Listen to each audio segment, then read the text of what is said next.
Okay, so you may play the introductory song. Is that the song? There's no sound. Uh, don't show other pictures. But since we are live, I'm afraid the thumbnail is still there, no? But just cannot hear my voice. It's 35 seconds already. So for now, you're gonna play the.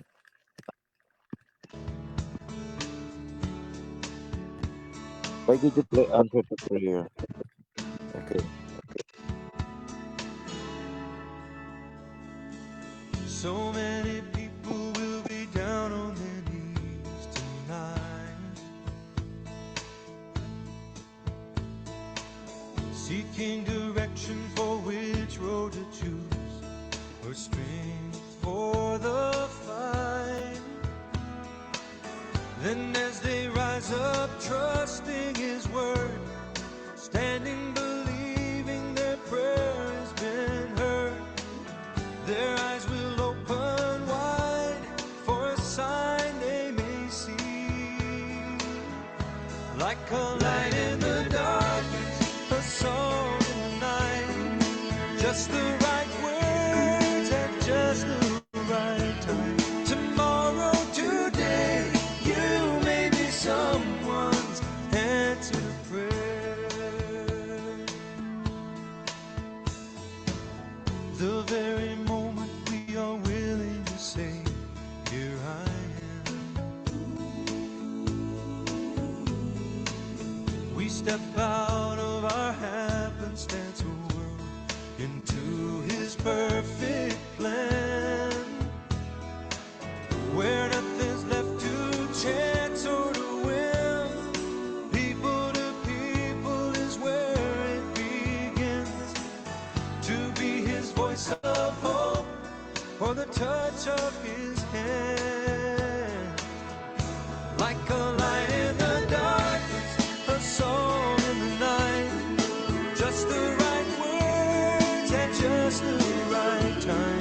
Tomorrow, today, you may be someone's answer to prayer. So when I'm out of touch, missing twice as much, the blessings He has for me, keep me true to Your will, always faithful and still, for someone who waits for me. Like a light in the darkness, a song in the night, just the right words at just the right time. Tomorrow, today, you may be someone's answer to prayer, willing to carry time anywhere.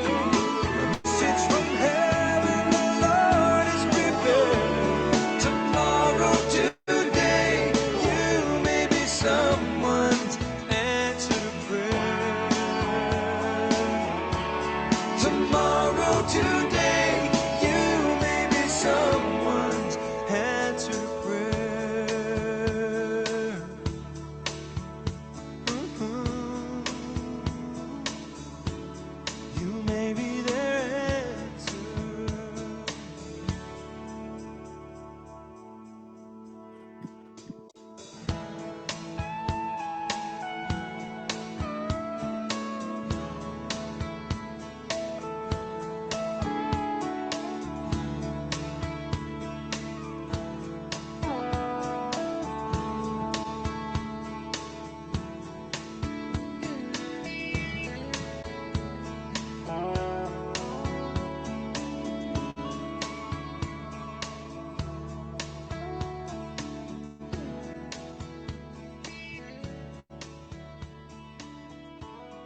Okay, good afternoon, good evening, America. This is your daily live broadcast once again and hosted by Francis Chan. So, our topic for today is Passover type darkness to light. Okay, Brother F, can you go on?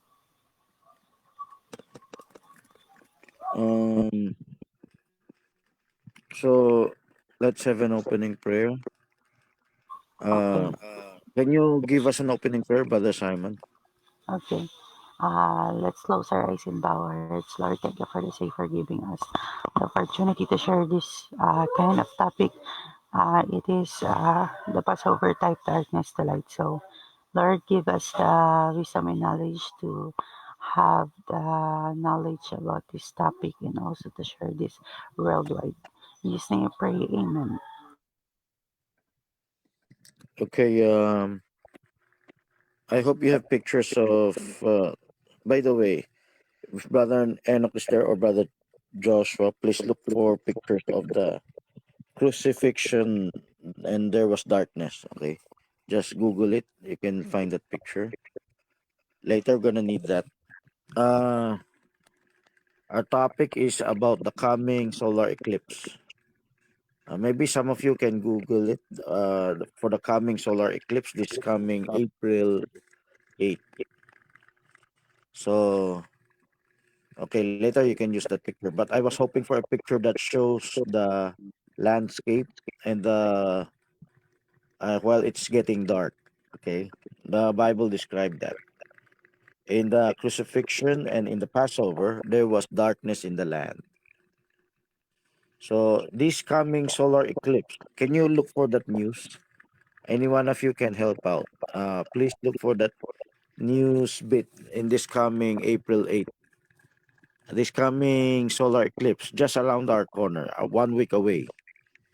What is our date today? 30. Uh, Almost a week away, there will be a coming solar eclipse. So please look for that news item. Brother Joshua, Bar Menan, Bar Simon, Bar Eli.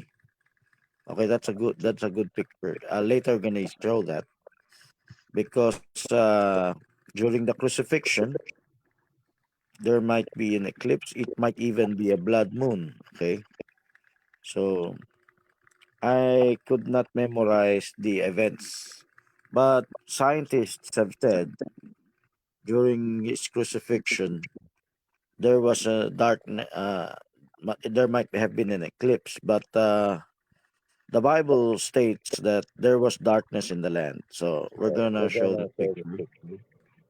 If there is even other illustrations that shows the landscape getting dark, it happened also in Egypt. Okay, some of you could search for pictures of Egypt, even using your cell phone. If you just tilt your cell phone sideways, it can be shown here. So the darkness in Egypt, that's a Passover. The dark, of course, it was nighttime. So since, but was there a full moon, a new moon?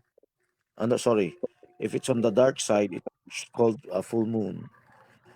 And the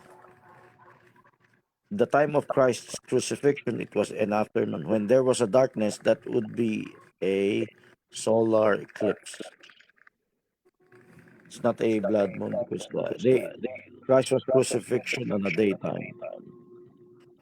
So at evening, his body was already buried. So it was a solar eclipse. Now let's show the outline first. Let's talk about the outline. I hope you familiarize yourself with the folder.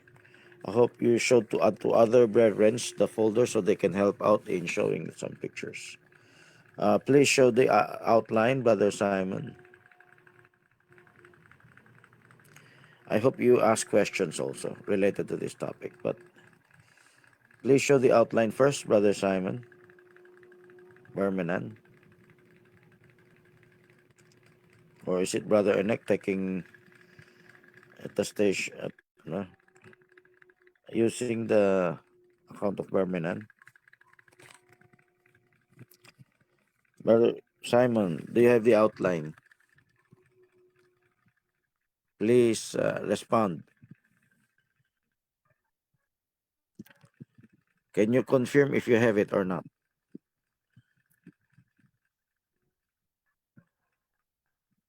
Hello, Brother Simon.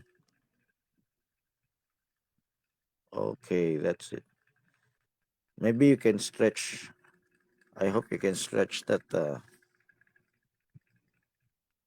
So we have Roman number 1, the blood moon. Roman number 2, the eclipse. Roman number 3, the typology of Brother Branham.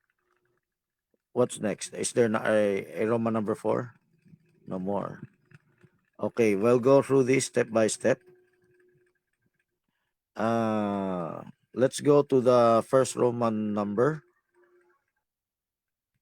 Let's read the. Let's go up, Brother Simon, to Roman number 1. The review of the blood moon. Okay.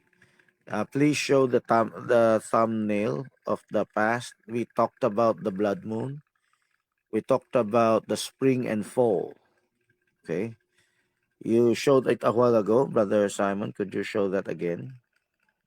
So everything about the blood moon. But right now, uh, we're gonna review it. This was broadcasted earlier, not this year, last year.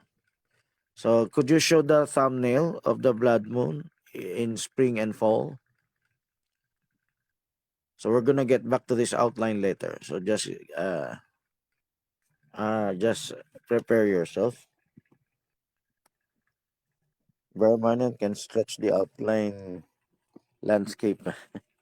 This is portrait of the word, no? If you can make it into landscape, that would be better. This is spring and fall. Okay, you see the illustration. Most of the recent revelations that have been uh, revealed by God to our fellowship is the spring feasts and the fall feasts, its typology. There are lots of details. Of course, if we're gonna witness to other message believers, it has to be the basic things that became advanced first before we talk about this detail. These are too detailed to directly jump into that. Except you have a regular uh, regular online outlet. Okay. Well, that's one blood moon. That's another thumbnail. Thank you, Brother Joshua. Then that is much earlier. This may be 2 years ago or 3 years ago. The blood moon, the significance of the blood moon. Now the other one, so you may close that, Brother Joshua. This might be 2 or 3 years ago. 2001. Okay. So this is around a year ago. Every spring, every fall, we talked about typologies of the feasts. And this year, right now, it is the spring. And there's a coming solar eclipse.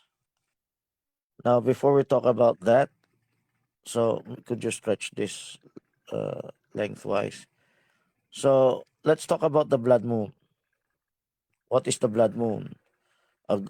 Show the upper portion. That's a good stretch, okay?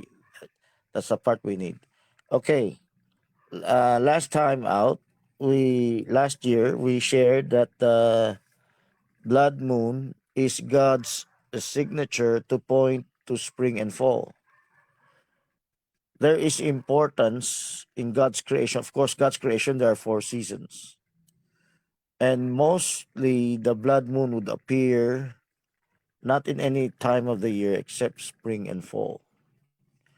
It is like God putting a red marker on these 2 seasons for us to take focus upon. Why in God's creation? Anyone can interrupt me for questions, okay? Why in God's creation would God put this blood moon on these 2 period of time? Because these 2 period of time is the birthday of Jesus Christ.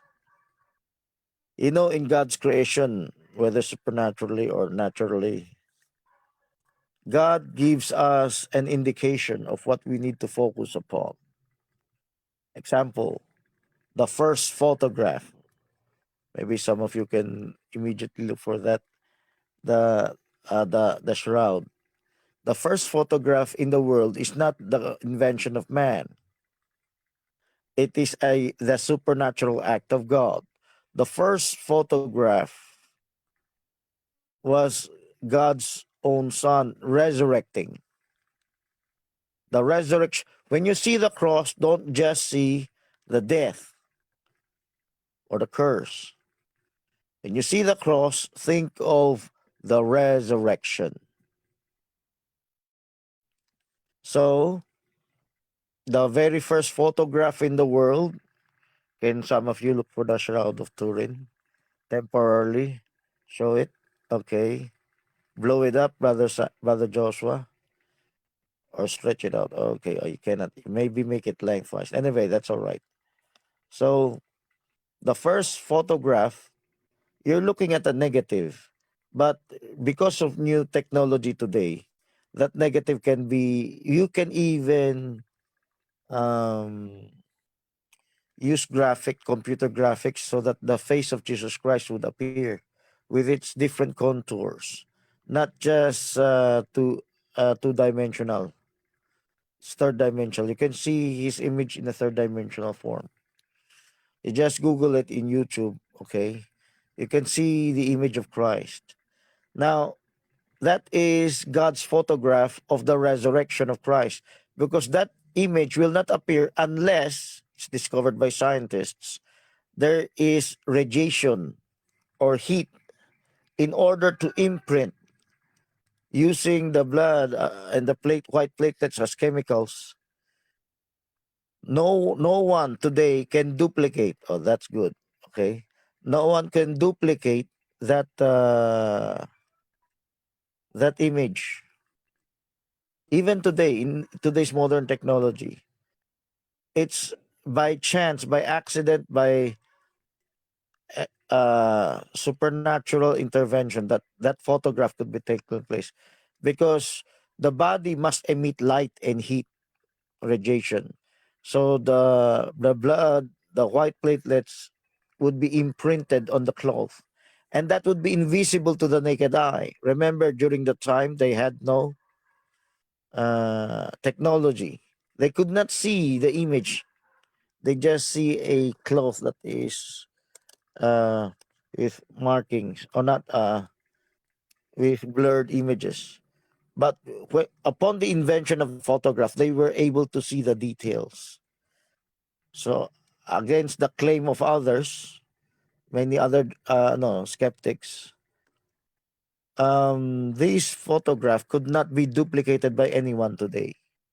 Even today, in our modern technology, how much more in the past, where they did not even have photograph technology. So this kind of photography, well, could only be done by God. And the first photography in the world was made by God through, and it is the photograph of His Son resurrecting, because that photograph would not be imprinted unless the body emits light. So, so before Christ's resurrection, it imprinted His body on the cloth. So that's supernatural. If that is the first photograph in the world, God shows us supernaturally. Brother Joshua, please close the picture. Now let's focus on the blood moon. It's no accident God gave the blood moon, not just pointing us to spring and fall. Spring and fall are both the birthdays of Jesus Christ. Why are there two birthdays? There's a physical birthday and there's a spiritual birthday. To give you just an eye view, bird's eye view. If Christ's ministry was 3.5 years, he started his ministry on his 30th year of age 30, then his death is 6 months from his birth. You see that? So when is his birth? That is during his baptism, the Feast of Tabernacles. That was one of our revelation on the Feast of Tabernacles, when God was tabernacled in man. Before, I just understood as the tabernacles as putting up tents in the desert. Long time ago, when I was broadcasting in the radio, I just read from Jewish book or messianic books the type of the tabernacles. But now see the ultimate type of the tabernacles is God tabernacled in man. Jesus Christ is the tabernacle of God to man. And he was baptized in the river Jordan on his 30th birthday. That would be on the fall. The fall is not just the birth of Christ. The fall is also the time when the fullness of the Godhead indwelt in him bodily at his baptism in the river Jordan. So that that fall is significant. It's a good thing it so happened the anniversary of the local church I'm ministering into fall, falls on autumn fall. So we can talk about, we can have seminars about those revelations. I hope we can invite people today. So the summer is the harvest. The summer is in between that. And the other side, which you cannot see here, is the winter solstice. Later, we're going to talk about that as the seasons. So the fall season, the fall equinox. What is equinox? The the light day's time and the night time are equal. So if you can imagine the Earth rotating around the sun, you'll understand equinox. Let me finish this illustration so we can show the other. So God put the blood moon as a marker on the spring and fall. And why? There is something God wants us to see. It is significant. And it brings us to the spring and fall feasts. So many Christians today don't talk about the feasts. But we're not supposed to literally, physically uh, uh, do the feasts, except a modified form of the Passover unleavened bread, which is what we call today as communion. Okay? So, but other feasts are not to be uh, practiced literally, but you should get the type. Or some of those practice, it is already commanded by God to do anytime we need, like praying in contrition to God. Yeah. Praying in contrition to God, putting on sackcloth, having time of mourning for your sins. That's in the Feast of Trumpets and the Feast of Atonement. Okay? The Feast of Tabernacles, that is like a celebration. So I hope you can share this to your churches, what you can hear here. So that's significant for the fall. What is significant for the spring? That's the ultimate birthday of Jesus Christ. What kind of birthday? The resurrection. And when you celebrate the Passover unleavened bread through communion, you're actually celebrating your birthday and the ultimate birthday of Jesus Christ. The physical birthday, and that includes the indwelling of the Spirit in the River Jordan, that is incomplete. That is just a stepping stone. The ultimate birthday is the spring. We are just reviewing, okay? If you're familiar, I hope you can be familiar with this and share this to others. The fall represents our fallen nature. We were born to die. That's in the track of Communion 2006. That's why Christ was born on the fall. How about the baptism of the Holy Ghost in the Feast of Tabernacles? we are still in our fallen nature when we receive the Spirit of God. And we were supposed to receive the Spirit of God as to be created in the image of God. So during the fall, it is the birth of Christ and it is the baptism of the Holy Spirit to Christ. When you go to spring, that is the resurrection of Christ. And when we celebrate communion, we celebrate the Passover unleavened bread in a modified form today. We are celebrating, in essence, the birthday, ultimate birthday of Jesus Christ. So that's Communion 2008, 2006. And we're also celebrating our birthday. If we would be with Him in the resurrection, we are also celebrating our own birthdays. The ultimate birthday we should be celebrating is the resurrection.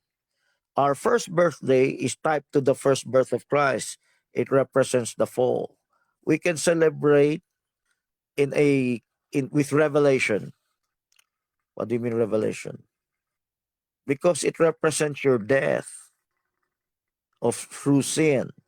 Christ had no inherited sin, but he was born to die for our sins. We were born in with death hanging over our heads. That's why our own birthdays is akin to the fall feast, because our first birth, like the birth of Jesus Christ, is has death. And you can use this as an existential question to many of our brethren. While you are focused on work, you are focused on play, your children are not focused. You have to share to your children. We have to dedicate our lives to God, to His message, to His mystery. Otherwise, your life has no meaning at all. You're just here to eat, live, and die, get married, have children. That's all. Grow old and die. So that's why many people, hopeless people in the world, they try to make do with their time to be happy while they're on earth. Because for them, after death, they don't know what is next. The Bible says there's only the fearful thing of judgment. So while you're alive, our time here on earth is spelled here through this spring and fall. Also, there is also summer and winter. What is the type of that? So our whole lives is here, represented here by this mystery. And God intends for us to hunger for Him. And if we hunger for Him, we hunger for His word. Then we hunger for His revelation. We prove all things. Then God shows us why we live today. We live today to prepare for the afterlife, for eternity. And this is part of that. Okay, now let's show other illustrations of the blood moon. How does blood moon come about? Or you can rotate the pictures to blood moon. I'm not gonna focus on the spring and fall. I've shown that here. So Brother Simon, Enoch, and others, please rotate. Okay. So how does blood moon exist? Maybe you can maximize that. Blood moon happens when, do you know the difference between a lunar eclipse and a solar eclipse? Lunar eclipse is the moon is uh, overshadowed by the earth. A solar eclipse is the sun is overshadowed by the moon. It will give a limited shadow on earth, the solar eclipse, but the earth can completely cover the moon. Now, before the moon is completely covered, sometimes the light of the sun passes through the atmosphere, and when the light of the sun passes through the atmosphere of the earth, the round the corona, the surrounding atmosphere, when it hits the moon, it turns it blood red. There are times it is much more bloodier red than other times, especially when it's much near. One science journal says that sunset, just rotate all about blood moon. It's like sunset and sunrise. The twilight goes at the same time. And did you know when we talk about Passover, that's the time. It's 6 o'clock in our time. 6 o'clock in our time could be either sunset or sunrise. Just before sunrise.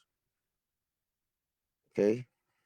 The It's neither light or dark. It's neither light or day.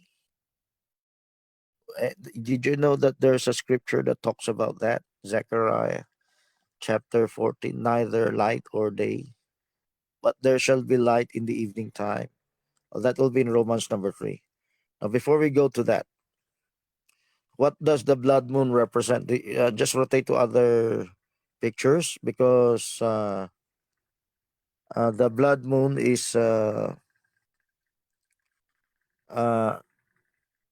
there is also a type. The Bible mentions the sun shall be darkened and the moon will turn to blood. That terminology is a solar eclipse. The sackcloth sun. You see that in the illustration? Now, they call this the four tetrads of the blood moon during Passover and Tabernacles in 2014 and 2015. Okay, that's almost 10 years ago. And many are trying to predict the end of the world. But before you talk about the end of the world, because there's a cycle, this blood moon, let's talk about that its typology in the feasts. Now, we're not going to talk about the feasts because it's tackled in another video. Let's talk about the the bloody red moon. The Bible mentions that first prophecy in Joel. It's repeated in Acts. Then finally, in the book of Revelation, it will be mentioned. It represents what? Remember, what is the Passover? The Passover is the time in Egypt when God's death angel passed through Egypt. Those that did not have the blood of the lamb splayed around the doorposts, the child will die. Their children will die. The firstborn, starting from the firstborn. Of course, when I say starting, the rest, of course, it will be because of parental practice. The lesson there is if the Israelites will not follow God's instruction, their children will die. God will kill their children. It doesn't matter if whether you're Egyptian or you're Israelite. If you don't follow the instruction given by God during the Passover and unleavened bread, of course, the unleavened bread is also the same day and few other days later. But on the time that they had the first Passover, they could not celebrate the 7 days unleavened bread. It would only be in the promised land when they could celebrate it again. Joshua. But before they celebrated it again in Joshua, they celebrated it first in Egypt and they left Egypt. And there was the 40 years.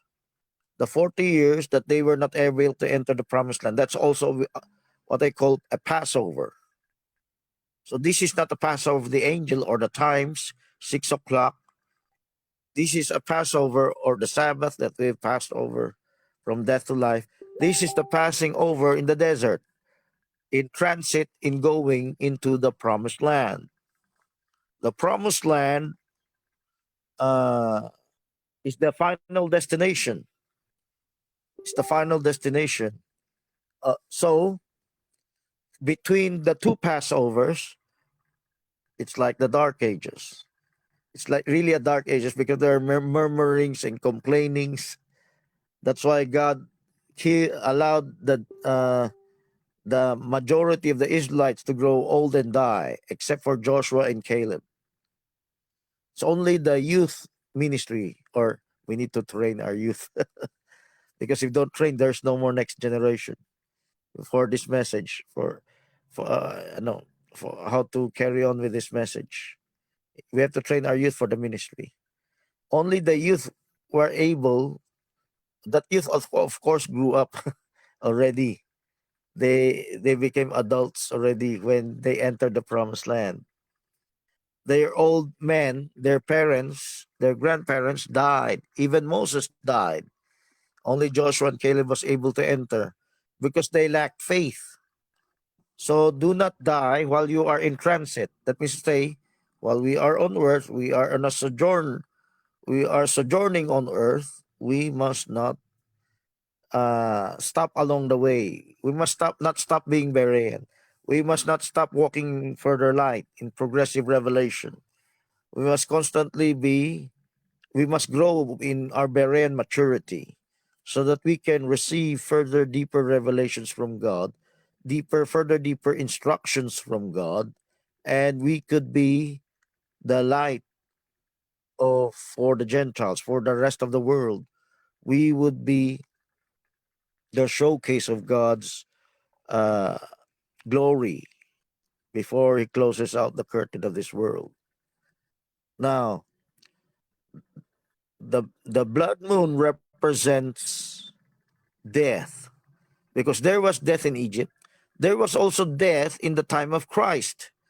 And remember, God commanded every year for the Israelites to slaughter a lamb for the Passover. That's why it's blood moon. That's why the term is blood. They need the sacrifice of the blood. When we celebrate the annual communion as commanded by the Bible, do this in remembrance of me. And Paul saying, let us keep the feast. That should be evidence enough for some skeptics that God really willed that we continue what Christ started, what Christ continued, what Moses started out. Okay, this Passover feast to unleavened bread. This is the perfect will of God is for us to know and practice and exercise. What should we be doing? There will be death in the land. Let's go directly to the tribulation period. In the tribulation period, if you can show some illustrations of the tribulation period, in the tribulation period, there will be death and destructions for those who heeded not the gospel. Right now, so do you have an illustration of a tribulation period? Like you had a picture of that before. There will rain death and destruction from the skies. Every volcanoes will explode. Every mountain will be thrown to the sea. That would mean tsunamis, right? There will be first a third that will die, not just men, but fish of the sea and trees and many others. Then the light, a third will have no light, a third of the day.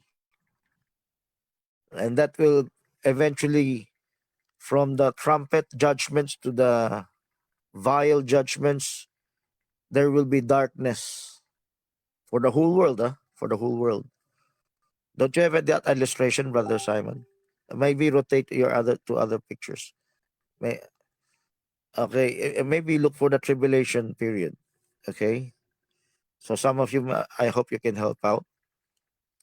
Those who have computers, you can even use your cell phones. Okay, so Brother JP, help out. Show using your cell phone. Show the tribulation period. You can use pictures of our previous broadcasts. So don't just stick here to the four blood moons.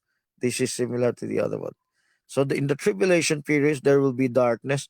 But before darkness comes, there will be a blood moon. It's a sign in heaven. It's God's warning. Today, people scoff at the future coming apocalypse, coming cataclysm.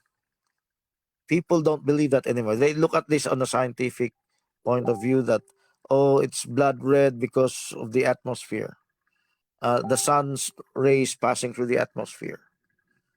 But It will come as it happened in Egypt, as it happened in time of Christ. There was darkness in the land.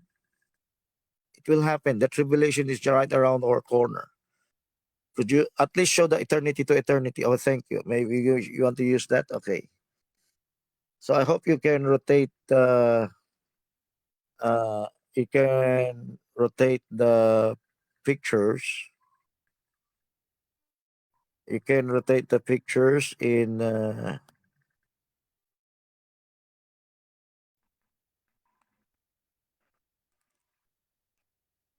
rotate the pictures of to other that shows the tribulation. During the tribulation, the earth will roll over.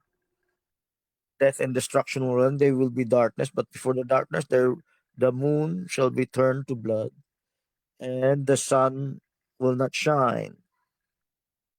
The sun will be darkened. In the darkening of the sun, in the darkening of the sun, um, by the way, I hope some of you could invite Brother Andrew Durano to listen. It's not because he's interested, but maybe he might listen.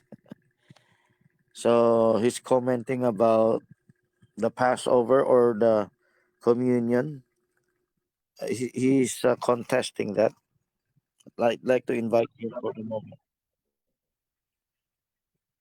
Uh,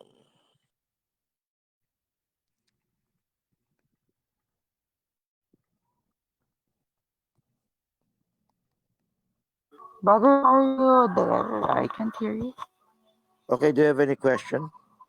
I'm just Yes, I typing his have. name. I cannot see About his what name. you said But earlier, wait, I'm gonna share screen the picture I need to. tribulation period. I've been asking for the tribulation period. Here, I have one like this. Okay, can you show the tribulation period? Okay, here. Wait. Okay, so I just sent him an invitation to listen. Okay, let's get back to the tribulation period. Do you have the illustration now?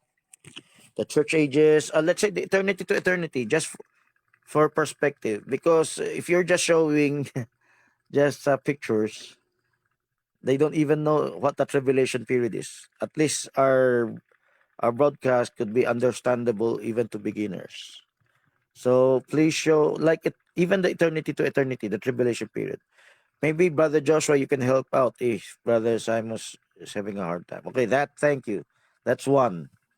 And if you can show the chart of the tribulation period of eternity to eternity, that will be helpful. Even if you use uh, two two share screens here. So before it rains death and destruction, there will be darkness. That's a type of the solar eclipse.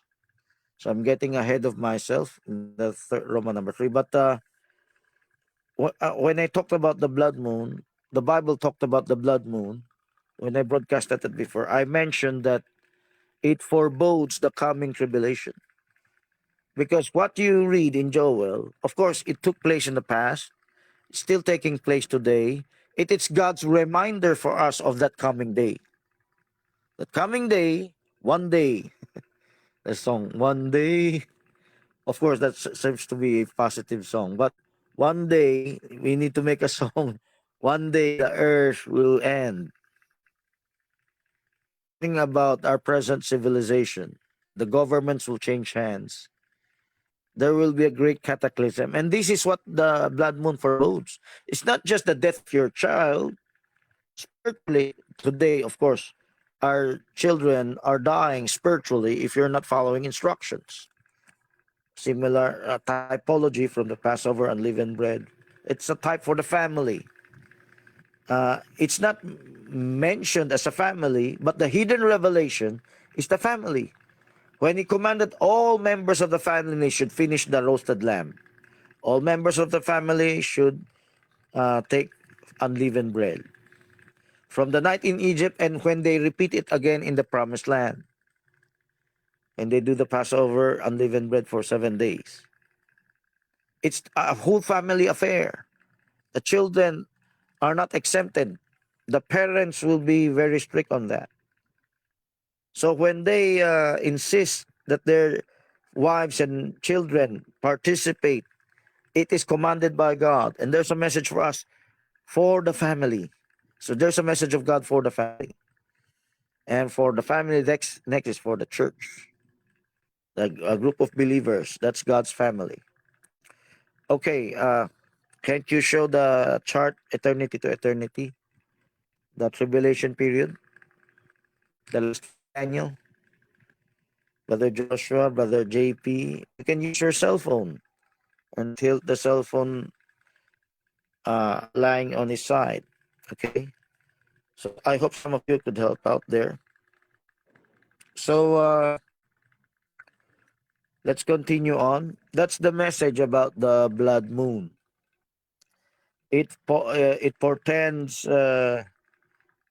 It brings to recollection what happened in Egypt. What happened in Egypt? The same thing you see here. There were hailstones. I'm talking about Egypt, huh? I'm not yet talking of the in the book of Revelation. The hailstones in Egypt, the 10 plagues in Egypt, foreshadow the coming events that will take place for the whole world. For the whole world, not just in a local city or what. So if you see movies about Judgment Day or movies about the destruction of the cities or the earth, that's true. Scientists even expect an asteroid. We're overdue that an asteroid should strike us. I'm talking about a larger asteroid, an extinction level event asteroid. So if the book of Revelation mentions there will be fire, hail mixed with blood, that's the type. Because today, if you don't want the blood of Christ, like it was in Egypt, the blood of the Lamb, if you don't want to apply it in your life symbolically through the word, then God will still apply it with your own blood. You will be made to drink with your own blood. There will be World War III, that you'll be killing each other, and at the same time, God will intervene, interrupt World War III by this dreadful day of the Lord. Okay, that's the foreboding. That's the type of what we mentioned in the blood moon. Okay, sign in heaven. Okay, let's go to the eclipses. Let's go to the second outline. I hope you were able to rotate all the pictures about the blood moon. And I was asking for the eternity to eternity. Before JP, you're able to show that. But I hope maybe your father or mother's listening, so they will remind you to look for that. Okay, the eternity to eternity, because before you had the general purpose folder, you can bring it out anytime. Brother Joshua also, you were able to bring it out when I asked about that. This is a solar eclipse. Okay, thank you. Who brought it out? Brother Simon. I hope you can help out, okay, Brother JP, Brother Joshua, and whoever who wish to train their children. Uh, Train. You can even use your cell phone, Sister Ruth. Um, this is the tribulation period. You can see there's a little darkness there in the great tribulation. I'm talking about the dreadful day of the Lord, the 30 days extra before Armageddon. So they were about to go to war, World War III, and God will interrupt them. So suddenly there will be a brownout. Suddenly the lights go off. That's not the light of electricity, it's the light of the sun. Of course, there's a nighttime, there's a daytime. But suddenly the whole world came to darkness. That's in the vials, Revelation chapter 16. So when you see there Armageddon in the right side. Before they would finish their war, God will interrupt their war, and it will be so. What light you can see will be fires in brimstone and mingled with blood, because many will die. It will not they who will be killing each other. It will be Christ and his armies. This time, Christ is no longer the lamb; he's a lion, a conquering lion. So it will be Christ who will be kill those. For Second Thessalonians 1:8, those who are disobedient, who know not God, and who obey not the gospel. So when you say obey, we need to give the message to others, and those others who obey not the gospel, who heed not this call, they are the ones that will be killed by Christ, and even the Antichrist, the leader of the world. Then, of course, ordinary people can be antichrists, but the major leader, there's a major leader that leads the people in deception. He will be killed by Christ. First Thessalonians 1:8, who will be whom God will destroy by the the with fire. Okay, in his coming, there's a second coming. So that is what the blood moon represented, and that is what the solar eclipse represented. Okay, now before we get ahead of ourselves, there's also in the church ages. Let's talk about here right now in the church ages. Could you show the church ages since you are here, Brother Simon? Could you show the church ages? So I hope others could review the other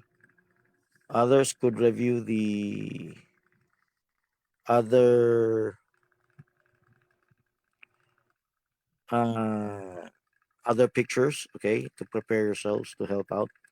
Brother Simon, could you move it to the church ages? And this eternity to eternity. If you're having difficulty, okay, let's get back to the eclipse.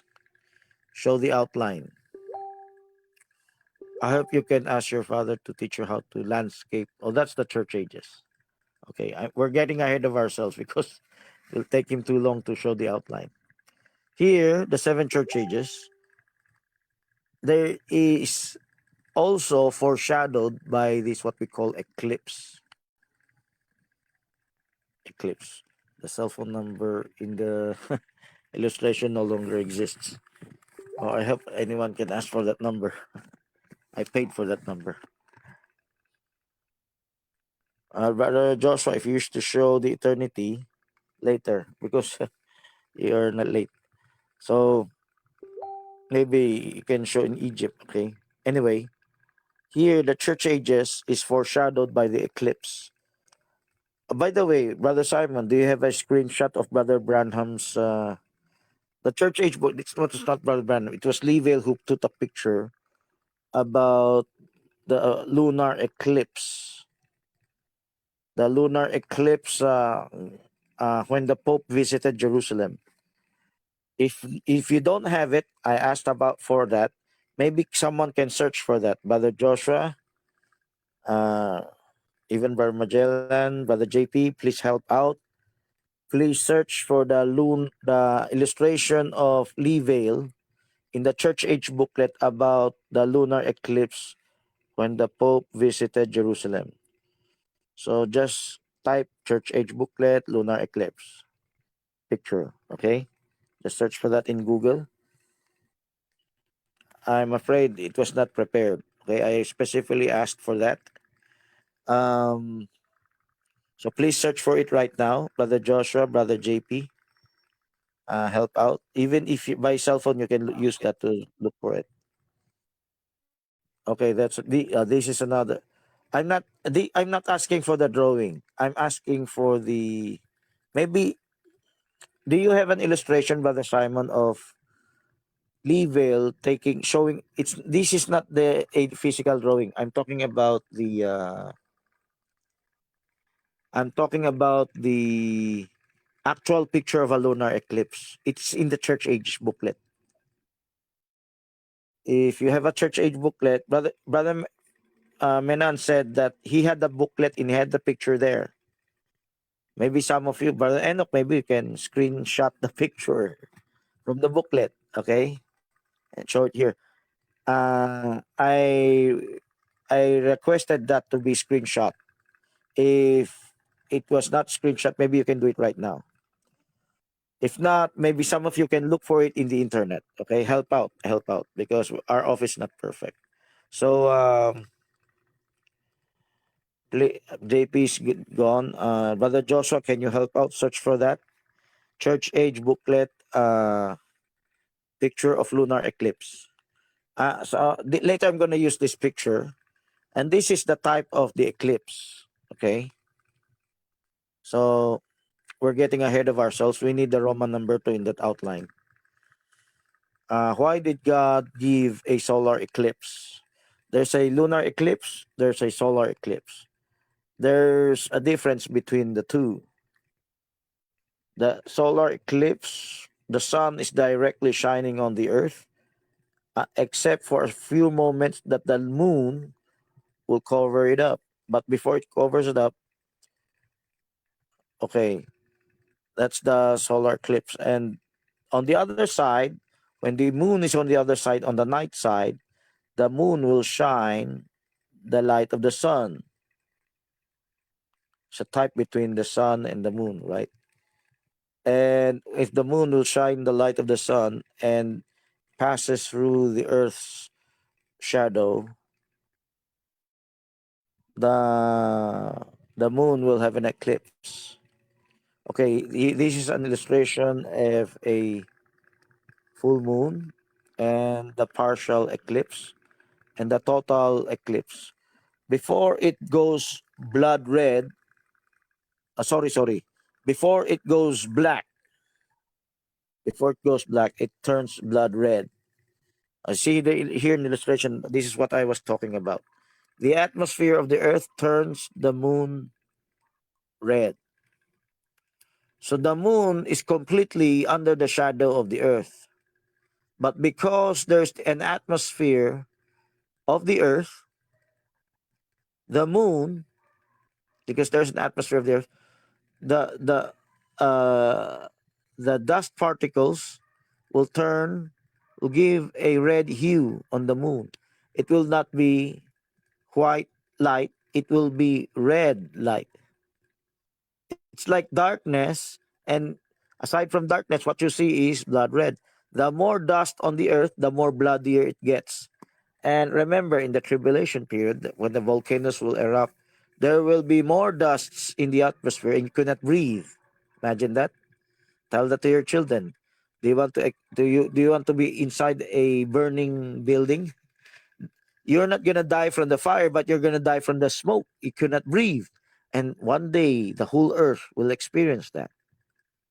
And when the dust particles in the atmosphere is too much, then the moon, the bloodier red the moon will get. The moon will get more bloodier red in its color. It might literally be like the color of your blood. I'm talking of in the tribulation period. Right now, you see the blood moon not as worse yet as when there will be volcanic eruptions. It is a warning. That means to say some people are dying today because of disobedience. But you can still come to Christ. Because that's a foreboding, that's a warning. There's a message behind it. It's both salvation and destruction. If you reject Him, you don't follow instructions, you don't want to obey Him, then death and destruction is the counterpart of that. But if you obey Him, there is salvation.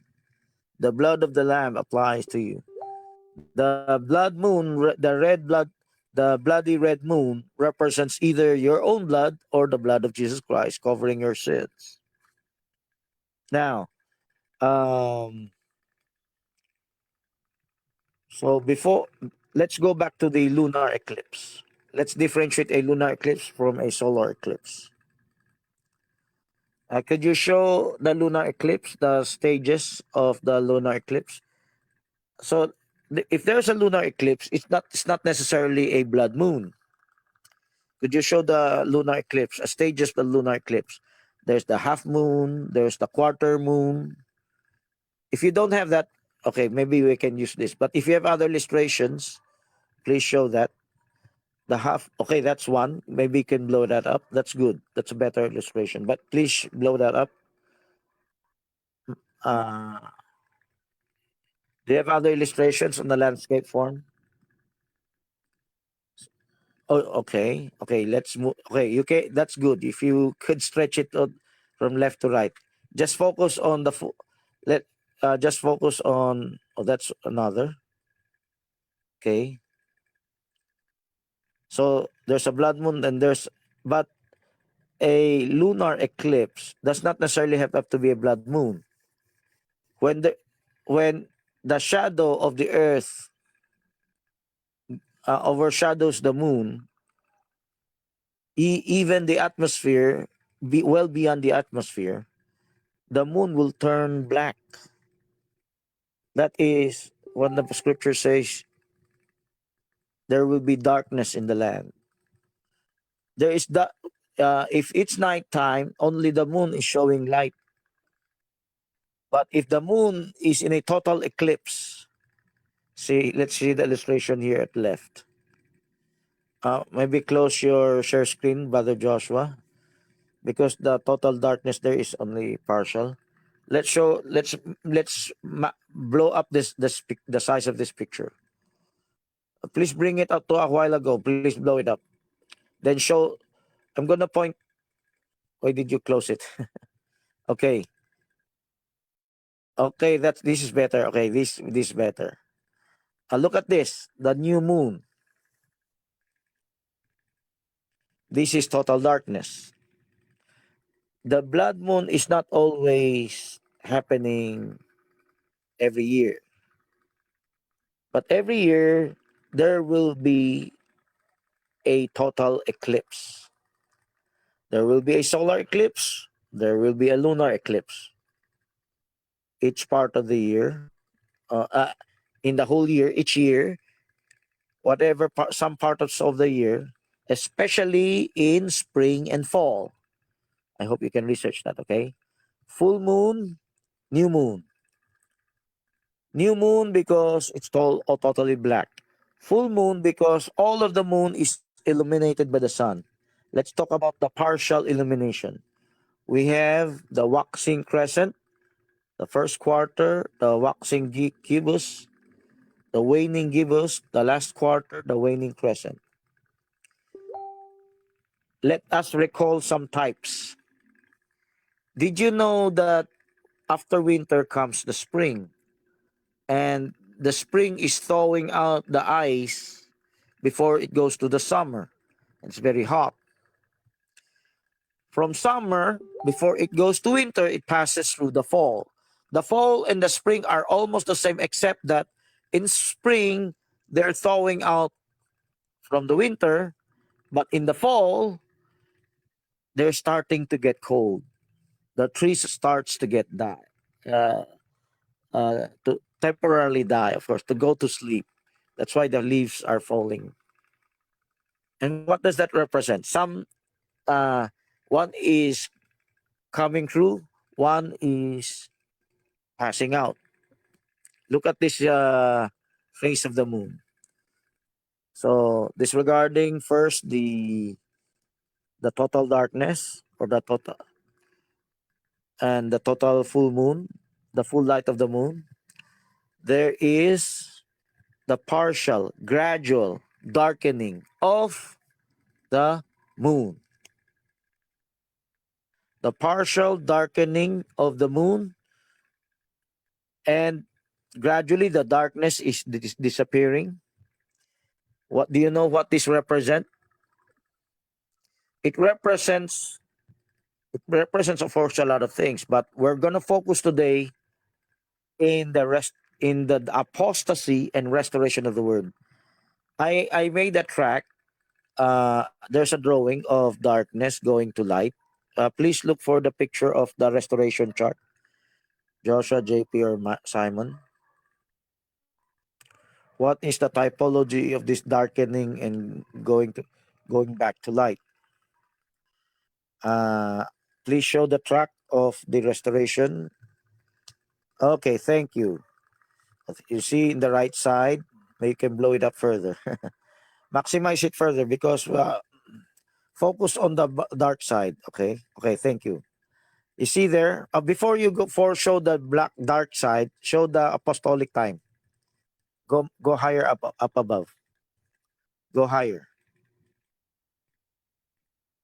Move your okay, you see that? During the apostolic time, while the apostles were still alive, Paul was still alive, there were already impending heresies. You know that because of history, there are lots of splintered understanding about Christ. Some are there are partial truths. Some truths are more than the others. Some errors are more than the other. But while the apostles were alive, they could not penetrate the church. But after the apostles died, they were able to penetrate the church, and there was darkness. Darkness from what? The original apostolic doctrines. And from that darkness, of course, here in our illustration, it's suddenly it's a sudden darkness. But if you go through history, there are many events. It was first about the Godhead, the Trinity was developed, and baptism. After that, there are many other doctrines that was muddled up, darkened, okay, apostatized. First Timothy chapter 4, 1 to 4. In the last days there shall come a falling away. Okay, some will teach forbid to marry, forbid to eat certain things. That's apostasy. And it happened in history. There was a change in doctrines and practices of the church. From being Berean, they became Nicolaitan. And there came again the light. So in the 1500s, the light of the some of the light of the gospel shone back through the instruments of God. One of his star messengers, Martin Luther. Let me comment something. Some end time preachers put down Martin Luther because they only want to exalt Brother Branham. Let me tell you, Martin Luther, John Wesley, Brother Branham, they are on the same boat, on the same ministry. They're just part of what we call progressive revelation. It's like Abraham. He doesn't know our revelation, but he is because he did his part during his time. He was absolute in his time. Abraham, Moses, but they didn't understand the level of understanding we had. So to the end time preachers who try to absolute only Brother Branham and put down Martin Luther just because in this presumption that Brother Branham has all the light. Could you show the lower part again, as you shown a while ago? The lower part. It's not yet finished. Until you are resurrected, it's not yet finished. Arise, shine, for the light is come. Isaiah 66 or 61. That will ultimately be the resurrection. Right now, we're still in our mortal bodies. Even though the progressive revelations of God are flooding us here in the end times, as Daniel 12:4 said, the knowledge shall increase. Not just the knowledge of technology of men, or history, archaeology, or science and astronomy, biology, but the knowledge of the Lord will increase. And it's too many for us to discuss. Unless you're Berean, unless you're matured Berean, you cannot be perfected with it. No one can finish it, even in our lifetime. How much more when we are glorified? But of course, after we're glorified, I believe our understanding will be speeded up. So what if someone understands deeper than the others? In the time of Abraham, the time of Martin Luther, the time of Brother Branham, we're all brethren. We're all in the same boat. We're all walking in the light. And God will justify us if we're walking in the light. That's the message of Martin Luther, justification by faith. So you notice the darkness is gradually disappearing. But on the other side, before it became black, it gradually became black. If you look at history, I just could not show it here in the track. What I can show here in the track is the restoration. So there is a time of falling away, going black, becoming black, becoming darkened, and there will be a time where this darkness will gradually, it is gradual, it's not instant, gradually be enlightened again. And the Bible has many scriptures about that. The evening time there shall be light. It will come a day, neither light or day. Neither light or day, because in the tribulation period, when the volcanoes erupt, before that, the total darkness, the blood will turn blood red because of the atmospheric dust. If you can research, the more atmospheric dust, the more bloodier red the moon would be. And if it's fully overshadowed by the earth, it will turn total black. It will say total eclipse. There are two sides of that. What will happen on the world and what is happening to the church. Is happening on the earth will also be experienced by the Israelites. The Israelites will have their version of the eclipse. I'm not talking of literal eclipse, but there will be literal eclipse. There will be spiritual eclipse. We have our spiritual eclipse here in the church ages. There is darkening and there's enlightening. The Israelites in the tribulation period will have it worse.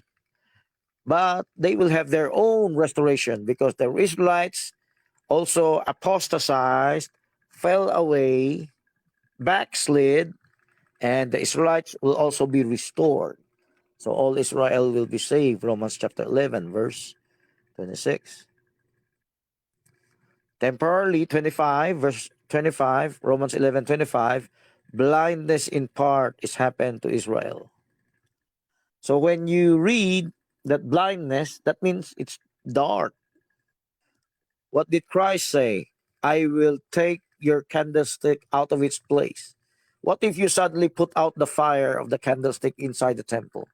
It will turn dark. Of course, they have fluorescent electricity then. They rely on the light of the candlestick. When you close it out, suddenly the room of the temple will turn dark. That's what Christ meant when he said, I will take the candlestick out of its place, because he will move the candlestick to another age. As the Israelites lost the light and it went to the Gentile church, it will also, of course, go back again to the Israelites. That's also the type of the blood moon, and the Passover moon. Of course, I believe during the Passover of the time of Moses, it happened. The death of the Passover and the death of Christ, it happened, and it will happen. It's happening today. It's happening. It will happen much worse in the tribulation, and that's for the Israelites are concerned. The feast that they're celebrating, eventually they will experience it. What happened to Egypt before they come to see Christ again? He will come and save you. There's a scripture for that in Isaiah. And there's a song I like to hear about from Bob Fitz. He will come and save you. Say to those that are broken hearted, do not be afraid.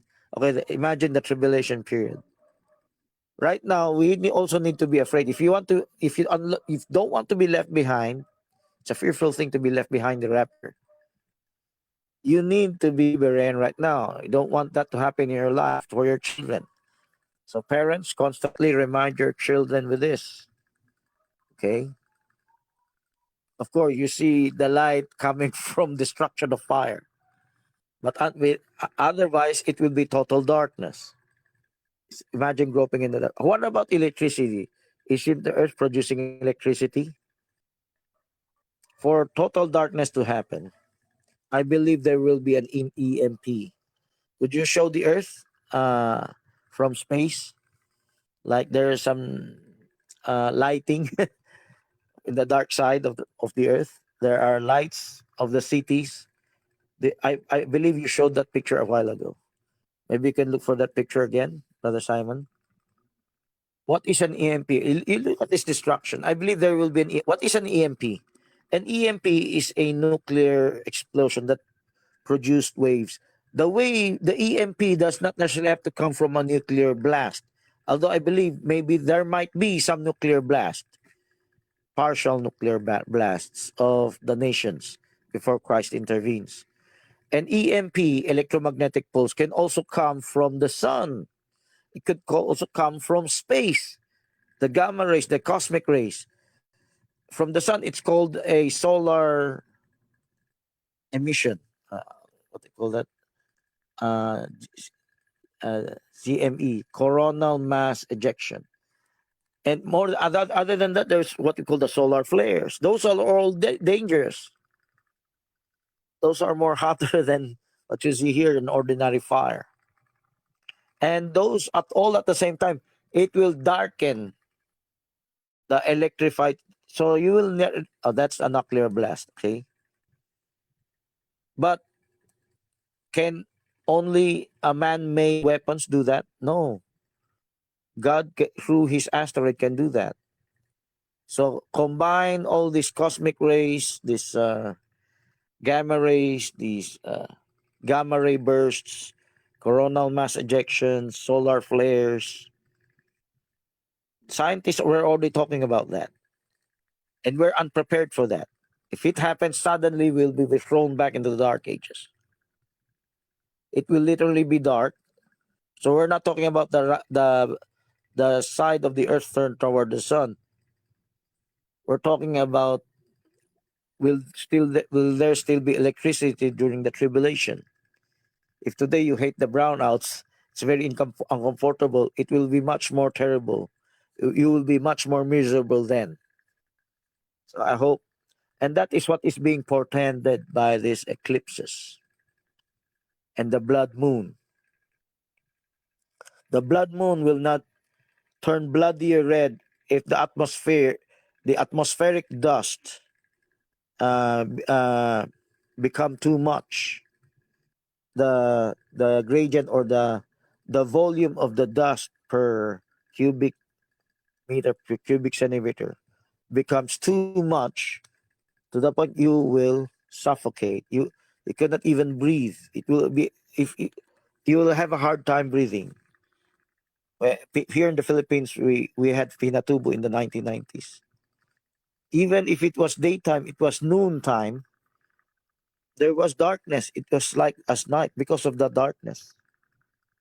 Aside from the fact it will turn the blood moon red if the light of the sun still pass through the atmosphere of the earth, and if it passes through the total shadow, it will turn totally black. Could you go back to the eclipses, total eclipses, Brother Simon? So what does it represent? By the way, I was asking for the church age illustration in church age. If none of you will look it up for me, I'm going to look it up for myself.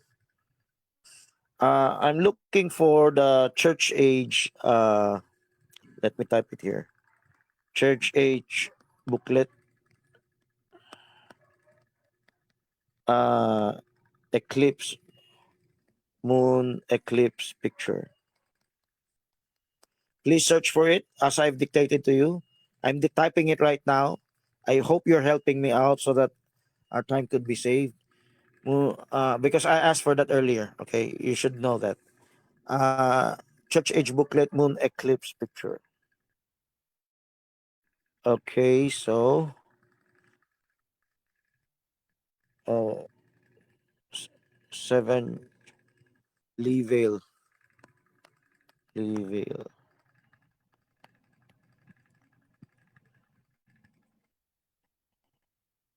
Okay, I cannot find it. It will take me a long time to find it. I hope you can look for it. At least try to look for it. You should be doing that by yourselves. You should do that for yourselves. Okay. Um. Well, uh maybe you can show right now, Brother Simon. Yes, brother, Okay, I can maybe see it. Even though I did search it on Google, I can see it. by the way, was there an early preparation by your father of that kind of picture? The church age No, booklet not includes that. really, because it's not on the Brother first Enoch, if you're written listening, outline. please look for the booklet and look for the picture then and screenshot it. Okay, I think at it's least only for your additional pictures, but I didn't see it on the outline, and yeah, there you is should have some coordination. So Papa didn't if you have a add church it. age booklet, you open it up, then there is a picture there of the lunar eclipse, and Brother Leeville, I think, explained that Brother Branham preached that when the Pope visited Jerusalem in somewhere in 1960s, there was an eclipse, and they took picture of the eclipse, and that is where Brother Branham used that eclipse to show the church ages. So let's move from the illustration again to the church age. Go back to the drawing of the booklet drawing. If you don't have the actual picture, maybe you can do it on your homes. Okay, look for it. There's an actual picture of the eclipse during the 1960s. Okay, and Brother Branham used that to draw the darkening of the circle. The darkening of the circle is the same topic he was talking about. What I showed earlier, the apostolic doctrine is being overshadowed by darkness. The light of the moon means you're not on the day side, you're on the night side.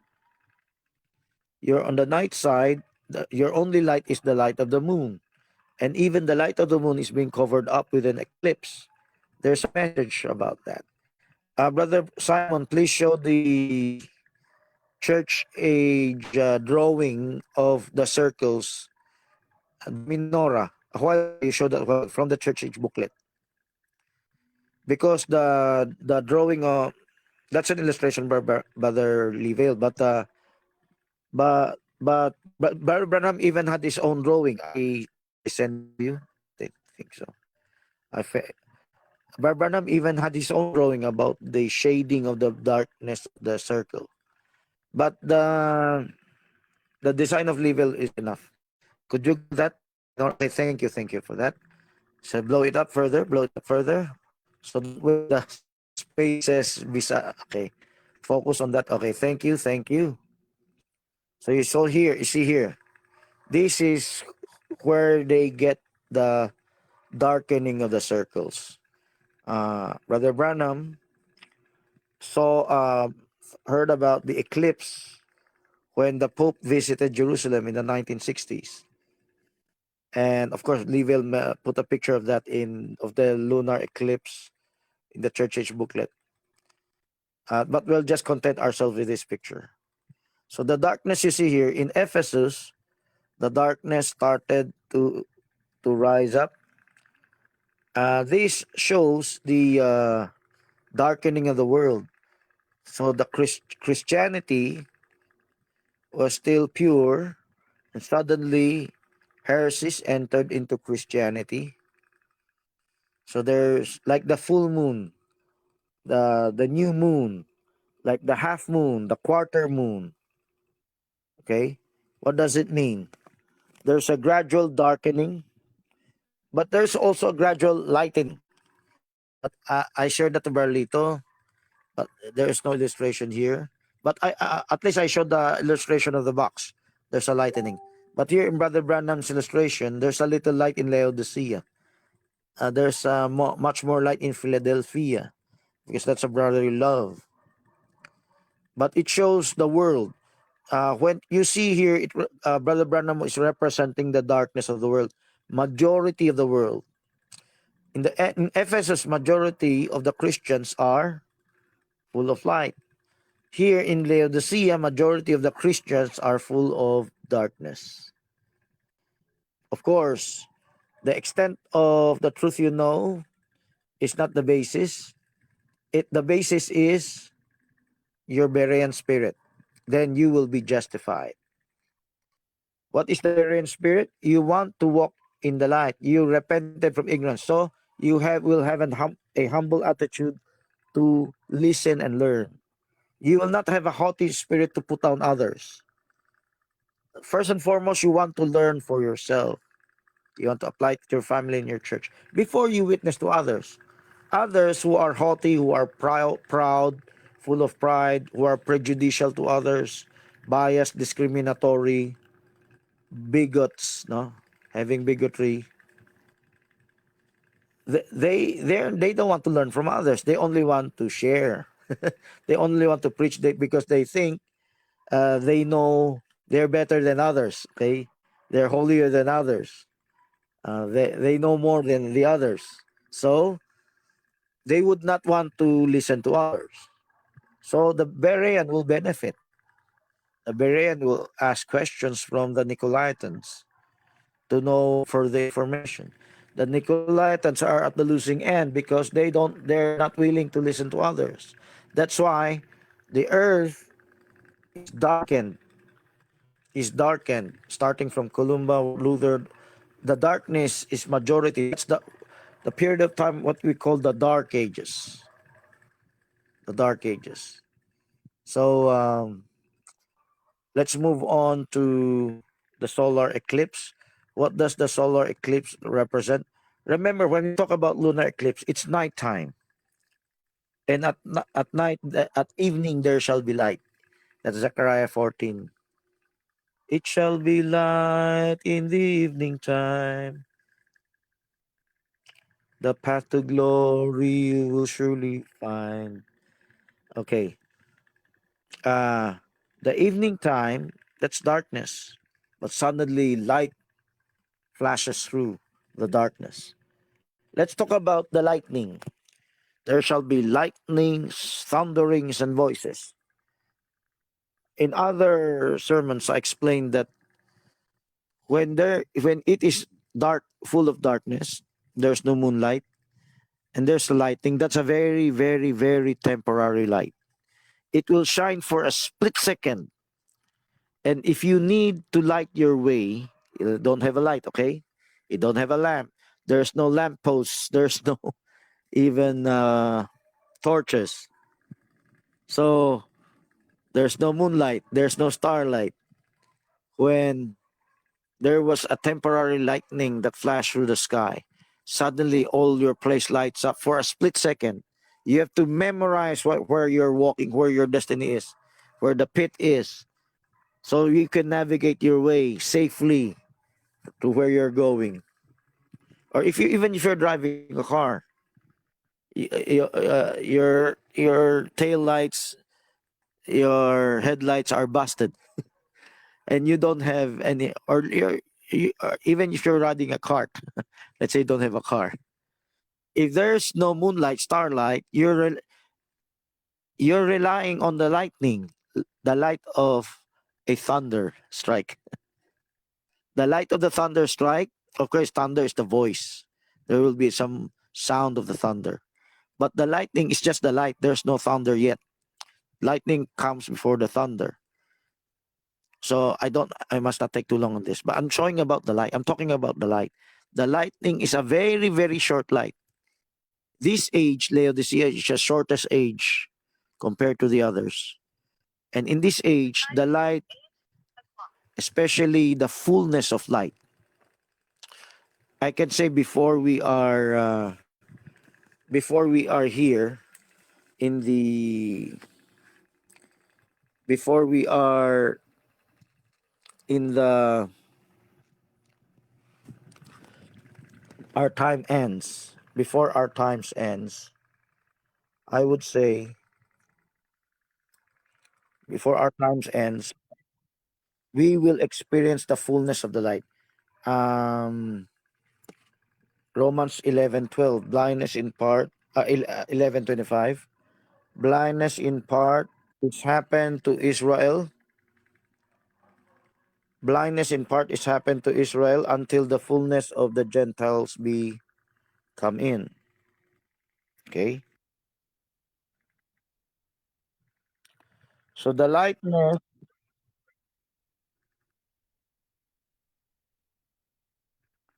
so the fullness of light is the revelation. I'm talking about the highest level of revelation. Of course, if you're Berean, all the misconception, misunderstanding, and kinks in the errors, in the message, or in the apostolic understanding of the apostolic doctrine would have been ironed out. Communion, the original form of communion, Godhead, baptism, original sin, and many others, the basic things. Then you are genuinely the perfect person, the perfect situation, and perfect condition to receive further light. Yes, others, if you grow deeper in some other topics, but you have not ironed out your basic foundational truths, you're incomplete. But a mature Berean eventually will be, most of them will be given a chance to be restored in the old truths, things old, uh, the past truths. Then you can receive fresh truths, the new things. Okay, the hidden things. The old things are the past things. Okay, those are the old revelations that was lost through this darkness. When the light is restored, then there will be further light, like the sun shines 7 times its brightness. You will receive the most highest form of revelation. Even Israelites could not reach, because in our time, only in our time, will there come in our time this overflowing of revelations, that even we could not even finish up. That's why we need, as a true believer today, we it's like hurriedly trying to gather the fishes while there is the abundance of fishes, while the Christ is with us in the form of the word. Let's celebrate. Let's not fast. Let's feast. Let's feast upon the fullness, the overflowing revelations of his word. And you can only do that by being beren, because it will not come from a singular source. It will come from many sources. And you can separate one from the other until you reach the front line of the most present truth, the most recent revelations. Okay, so let's talk about the solar eclipse. I missed that part. We have less than 20 minutes to go. So I hope you can play Gary Chapman's The Light Inside. Okay. Um, let's go to the solar eclipse. That illustration will be another form of illustration. Like, Brother Jackson had a contender. I wish we had prepared for that. There's a contender beginning to the end. It's called sunrise, sunset. Could you search for that kind of contender? I hope we can share that kind of illustration. What am I talking about? If there's a lunar eclipse, there's a solar eclipse. The lunar eclipse, you are on the nighttime. You're looking at the moon for light or the starlights. But in the daytime, it's only the sun that's showing its light. So there is a travel, there's a temporary darkness of the sun through what we call a solar eclipse. Could you show the solar eclipse, Brother Simon? Our time is almost running out. So please hurry up. Okay, thank you. That's a solar eclipse. You see the corona. Corona is the surrounding light. The corona, of course, doesn't only mean light, okay? The corona means the surrounding. When you say you have a crown, it's round that covers the roundness of your head. Now, so what does that mean? So the opposite side represents the church ages. Israel has its own version. What does this mean? This means, so for a while ago, I showed the circle, and Brother Branham was saying it represents the earth, the people of the earth. And what about the bride? The bride, all the church ages, they will be. Could someone look for contender? I'm gonna look it for myself. Uh, some of you should help me search it out. Brother Joshua, Brother JP, Sister Beverly, Brother Enoch. Okay, if you're there, or Sister Ellie. What am I looking for? The contender that talks about the uh, the contender that shows an illustration of uh, another form of the rising of the sun and the setting of the sun, just as there is the rising of the moon and the setting of the moon. Sunrise, sunset, sunrise, sunset. So I hope it show I can find that picture. It's good to show it here while we still have a broadcast.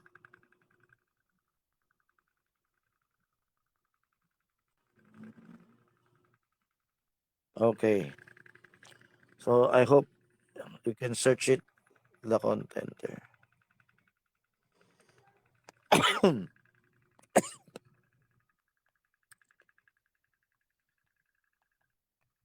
Okay, so um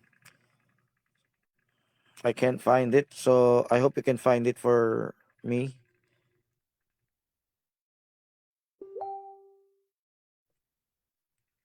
Okay, so if you're gonna look for it, type the contender images, the contender images. Then look for the sunrise and sunset images.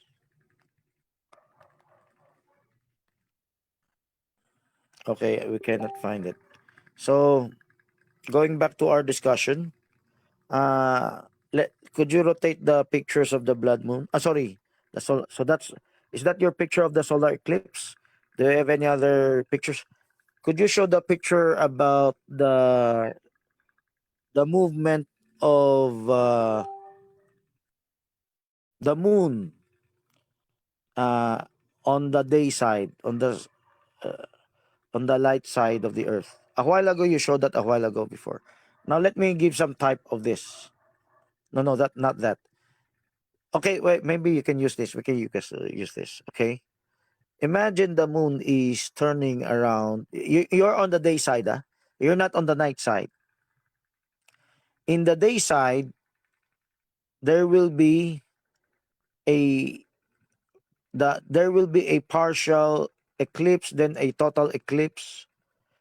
When there's a total eclipse, part of the earth there will be darkness shown on the earth, and as the earth moves around the sun and the moon along with it, there will be a path of darkness on the earth during this solar eclipse.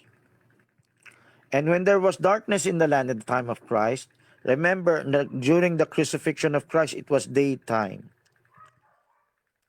It was in the afternoon. The sun is still shining on the earth. It's not yet setting. So suddenly there was darkness upon his death. I don't know in his resurrection if there was darkness. There might be, no. But but I believe it was during his death there was suddenly darkness. It was the Bible described it so.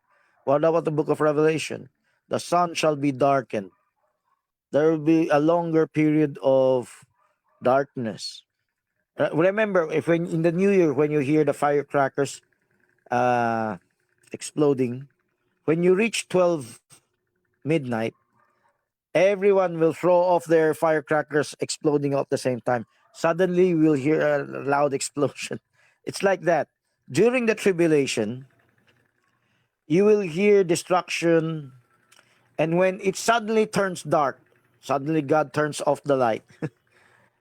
then there will be an earthquake, that like the ground you're stepping on will be like quicksand. It will be like the waves of the sea. You have illustrations. So that will be the description of the destruction then. So what does that mean? Where in the tribulation period, the the solar eclipse from the sun, the moon eclipsing, something will happen on the earth. Let's talk about the bride, like the counterpart of the church ages. There's the light in the beginning. Before there was darkness, there was light in the beginning, and there was light in the end. So before the total solar eclipse, do you have an illustrations of the solar eclipse, like the phases, or do you have the video of the solar eclipse? Um, Gradually, the sun is being darkened. That means to say, the church ages receives light, but there is darkness in the middle. But there is a restoration. So the illustration I showed, it's not the drawing of Brother Branham. It's the drawing I had, light and light. It started with light, it will end in light. And the other side, it's full of there's a new moon and the new moon and what they call this, the full moon. There's the end in darkness. Okay, so the full moon, of course, represents this total solar eclipse. The new moon is on the other side, the night side. So both in the church ages, both travel. The night side and the day side are both traveling. And for the bride, compared for the whole church, for the bride, they have a travel. There was light, and there was apostasy, and there was restoration, and there was light. How about the other side? There was new light of the new moon or the full moon. Then there will be an eclipse. So while there will be an eclipse, the moon gradually will be darkened, and eventually, before it black out, it becomes red moon. The moon will turn to blood before it blacks out. So it represents what will happen on the earth. It represents the church ages for those that are unsaved, for the churchism, the churchianity, the Christianity as a whole. As when you say as a whole, everyone that's called Christians, everyone who mentioned uses the name of Christ. Okay, you can rotate other pictures that you have not used. We have less than 10 minutes to go. Uh, Maybe some of you wish to ask some questions. Continue rotating the picture because we're about to end. So, Brother Simon, Brother Joshua. So I know there are many pictures, so at least you show it here before it ends. Any questions? Brother Magellan, oh, Barger is not here. Brother Menon, eh, Brother Enoch, maybe have some questions. I Me, brother, I have a question. yes. Okay. What you said earlier is that on the Passover, it is red blood moon, I think. Yes. Does Could it you tell really? your household not to be noisy there? Tell them Okay. the noise. Wag daw Don't maingay. speak louder. They should be listening to the broadcast. Tell them Yeah, yeah. I'm they should sorry. be I'm sorry listening to for the that. broadcast. Do not speak very loud. Okay.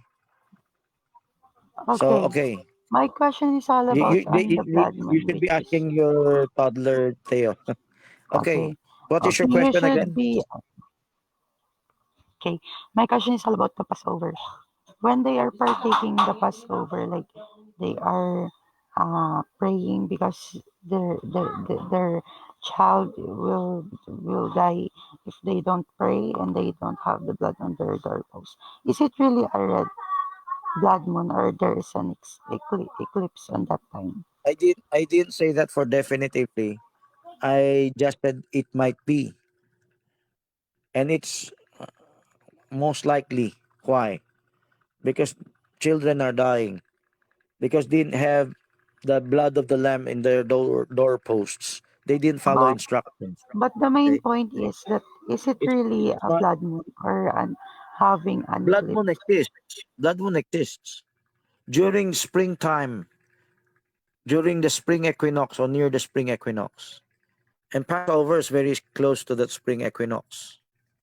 It could be earlier, it could be later. Just like when we start with our unleavened bread, uh, you can start earlier, you can start later. You can do both sides of the aisle of the Passover. So sometimes the blood moon is earlier than Nissan 14 or much later than Nissan 14. So, but the blood moon really exists.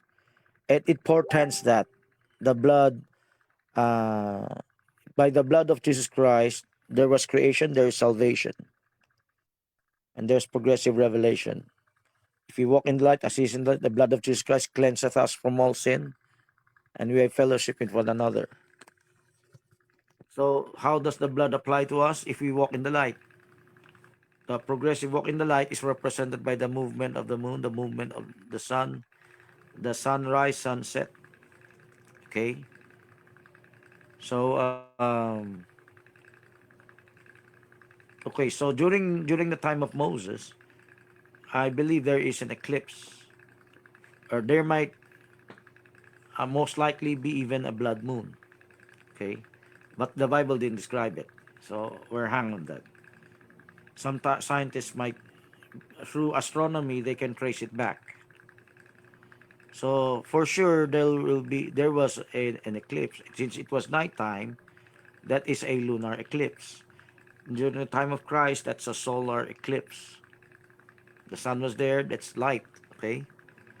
During the book of in Revelation, the sun will be darkened. So there's a daytime side and there's the nighttime side. Everything will turn black, dark black. What does that represent? Okay. So any more questions? I hope you can. If you're listening on this broadcast, I hope you can tell your mother, grandfather, grandmother, and even cousins to listen, and even ask Theo about this. Okay, so they should be listening to this topic. They should not use the excuse, "I don't know English." You can speak English if there's work. You will suddenly become good in English if there's work.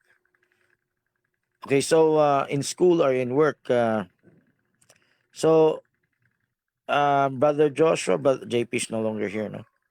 Sister Beverly, or if Brother Enoch is listening, try to ask some questions of what was mentioned a while ago. Okay? Brother Simon, you should rotate other pictures of your. I is that all your pictures about the solar eclipse? At least rotate all the pictures that we've discussed for them to review. So I also need to review. I need to uh, recapitulate everything that was said. So I hope you try to make questions because you don't strive to make questions. You will not strive. Okay, that's a good picture. You should have shown this a while ago. You see the new moon. That's a total solar eclipse. The full moon. That means the moon is not yet eclipsed. Then suddenly the moon will be eclipsed as it rotates, as it's partially being covered up. A total lunar eclipse means the full moon will become black. Okay, will not even be We have red. Okay. Question, please. Please. Who's this? Brother Magellan. We have 5 minutes to go. Okay. So Please ask the your question. moon, could the moon represent the lives of the believers? Yes. If the Yes. moon represents the Uh, lives of the believers, what yes. Yes. what uh, As the church ages what represents also the life of the life of the believer. So the moon also represents us, our life. There's darkness, there's light, there's a nighttime and there's a daytime. Okay. So it it does not only represent the church, it also represents the phases of our lives. The church, the seven churches in Asia represent different kinds of Christians. It also represents stages of a believer. So as the moon and the sun represent that journey, I'll say that journey of light and darkness, we are also on a journey. Our life here on earth is a journey. We are strangers in the land. We're just passing through. We're like the Israelites passing through the desert. They had 40 years, we have our lifetime. Upon our death or upon our resurrection or uh, during the day of resurrection, that's the end of your journey. Okay? So if we died in advance and there's no resurrection yet, we're sleeping. That could also represent temporary darkness. Okay? When Christ rose from the dead, you seeing the shroud of Turin, you need radiation light in order to imprint the photograph. The very first photograph, God, that it was made by God, not made by man. And it was the photograph of his son, of his son, not anyone. You see the importance, the significance, the same thing here. So it's also for us. So of course it was dark in the cave, it was blackened out, but you'd need light to imprint the photograph in the shroud, in the cloth. Imagine your negative is in the cloth, not some film that you buy on the store. Okay, so But suddenly the cave there was light. Okay, other questions? Brother Branham Rotate the picture. represents the sun, SUN. It's Yes. a type. Oh, I forgot to Uh, mention the verse. Brother Branham quoted, explained this. He quoted the verse that's a sun rise in your hearts. Okay, the but it day star rise in your hearts. That your heart. wording in Peter is also is represented by this eclipse, the journey of the sun and the moon. And even Brother Branham changed the SUN into SON, and he's showing the spiritual side of it. That Christ, his name is Jesus. Okay, um, when it's a Christ, of course, it could be any Messiah. Jesus Christ, the son, the begotten or the firstborn Son of God. He is that our sun. He is our daylight. Let's compare that to the Baal worship. They only worship the sun physically. But they don't have a revelation. The sun was put there by God to represent Jesus Christ, the Son of God. Okay, continue with your question. 1 minute to go. So this is a question that if the moon is the reflection of the sun. If the moon is the Reflection. So the reflecting the sun, moon represents the law, reflector, represents the typology. sun is the reflector. Yes, yes. By the way, So the moon, if the moon is representing the believers, if the believers receive Christ, then he is the reflection of the sun. the believers will also shine like the sun. If you Yeah. read in Revelation chapter 12, the woman was clothed with the sun, the moon under her feet. My pastor, of course, previous churches would interpret that uh, the moon represents the law, the sun represents the fulfillment of the light. I could add progressively that the moon also represents the type and shadows, the foreshadowings, and the antitype, uh, the ultimate reality of the foreshadowing is the light of the sun. So when we are studying this type and shadows, we're talking about the moon. We need someone to interpret, to explain, so that it will become the sun. It will be, it will shine on our soul, this revelation. So that's the type of that. Okay. So if there's a travel eclipse, there's a gradual. We need to continue the travel, complete our journey. Okay, our time is up. Could you give us a closing prayer, Bar Magellan? Heavenly Father, thank you this morning that you've given to us the revelation that we expressed this morning. May the light of your word or shine into those who hear this revelation. Bless them, Lord, and this word will be manifest in our lives, in their lives, Lord. That the risen Lord as a shining light, we will also shining to the world as the representation of Christ. This is what I pray in Jesus Christ's name. Amen. Okay. Hope they can testify this in even at evening. Talk about it. Okay. Yeah. Advanced topics. Brother Simon, could you play the song, "The Light Inside"? I hope one day I can Oh, give this an offering song. "The Light Inside" by Gary Chapman. is it Sweet Glow of Mercy? Because the Yes, outro Sweet is. Glow of Mercy. Sweet Glow of Mercy. Okay, wait. You should show the thumbnail. But anyway, just play it.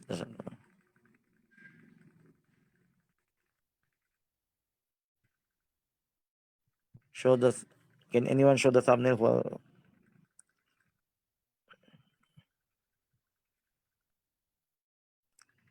so you should get used to it. Practice where it is.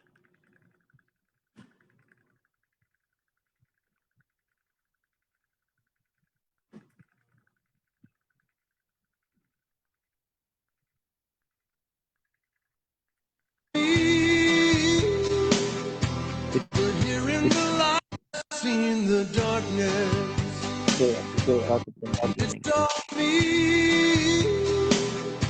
But here in the light, where the dark can't see, there is a sweet glow of mercy covers me.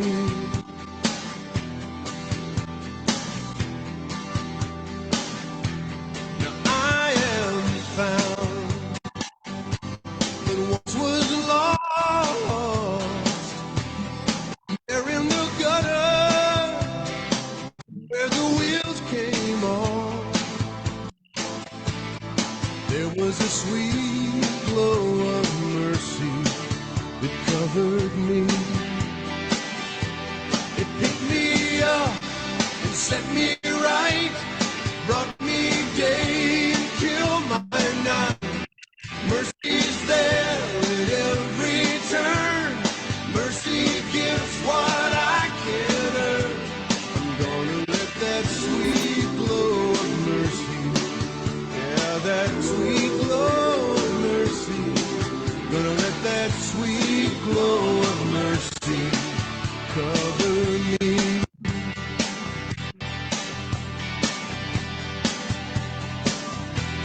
I've been known to run, but I can't hide. I can't get away from the light inside. Oh, there is a sweet glow of mercy that covers me.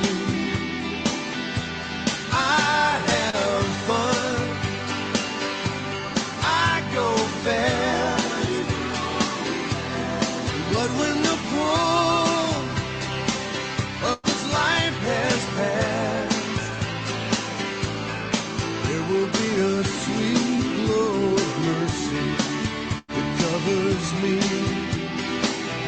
It'll pick me up and set me right, bring me day and kill my night. Mercy's there at every turn. Mercy gives what I can earn. I'm gonna let that sweet glow of mercy, have that sweet glow of mercy, gonna let that sweet glow of mercy cover me.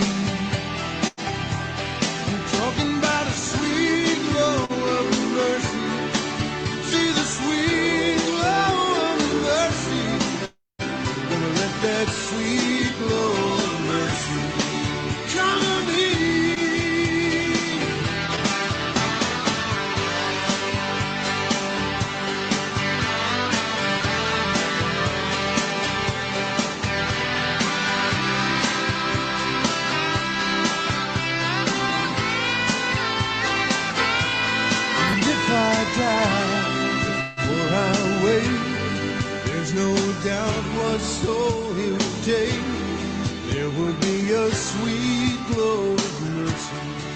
Yeah, a sweet glow of mercy.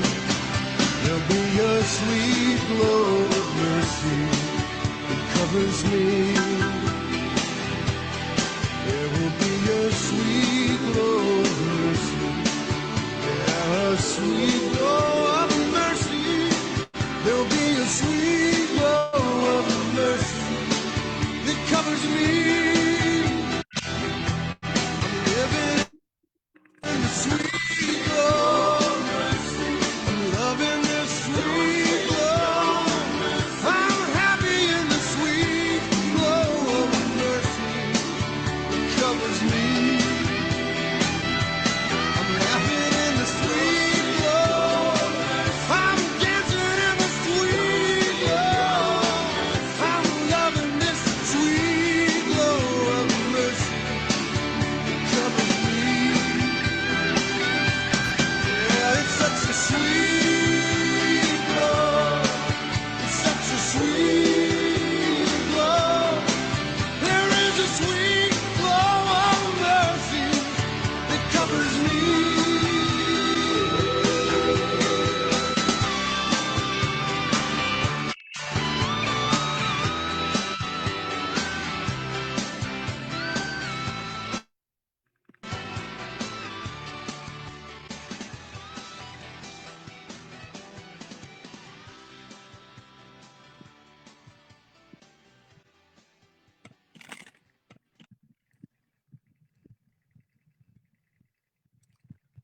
Show the thumbnail. Where's Simon? Show the thumbnail.